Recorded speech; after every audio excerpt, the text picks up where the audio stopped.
Hey, what's up, guys? I'm back again. It's been a while since I made a video, so I decided I'd kind of bring out some unique things. I have two model of 1917s. I have a Smith & Wesson and a Colt. There's not a whole lot of, I really feel like there's not a whole lot of information on them still. Still a lot of like studying and research needs to be done on them, in my opinion. But I do have a Smith & Wesson and a Colt, so I have both the 1917s. The Colt, I have it in this nice El Paso saddlery, chest rig, shoulder holster, whatever it is. It is meant for a Smith & Wesson end frame with a 6.5-inch barrel, but this fits way better than any Smith & Wesson I put in it. I don't know why, it just fits like a glove on this Colt.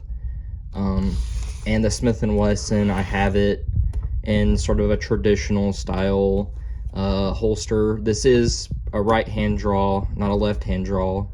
During the First World War, they were carried left-hand draw, and I believe during World War II, they were carried right-hand or left-hand. I'm not quite sure.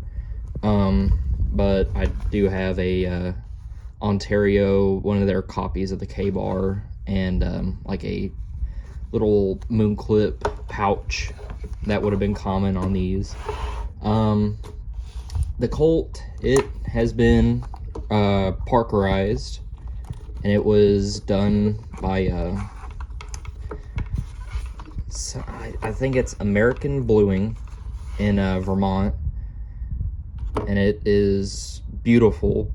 It was nickel plated, and I decided that just wasn't my thing to have a bling bling gun, but it is in really good condition. It still has the original spring in it.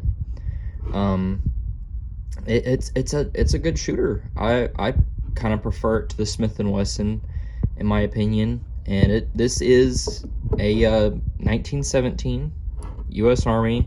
It's not one of the 455 new services that were converted to 45 ACP.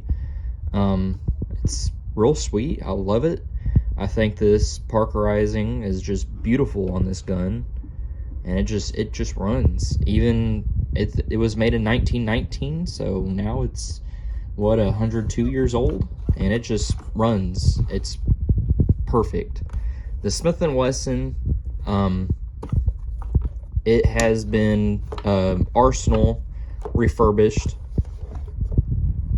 so it is Parkerized, but this is all original.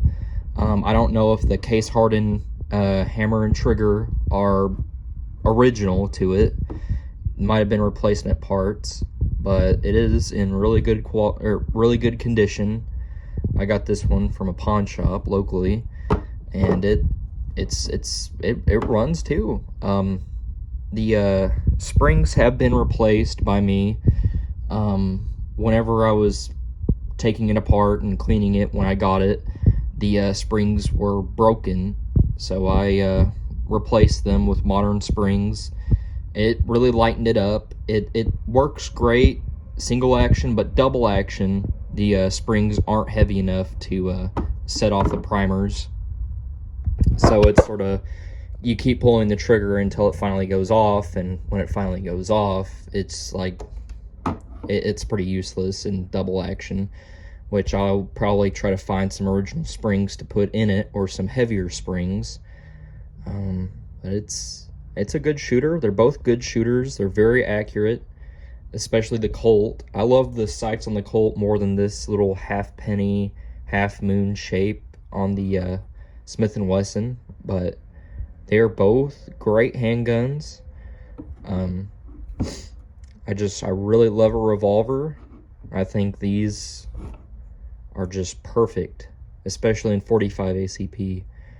I'd rather have both of these than probably, this is really sacrilege to say, but I'd rather have these than a 1911 if I were in World War I, because of just how accurate they are and just how good they are in my hands.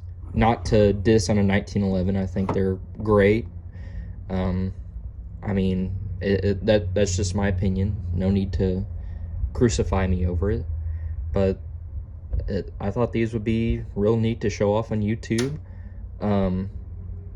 I did bring my M1 carbine back to World War II specs with the flip sight and the Type 2 barrel band.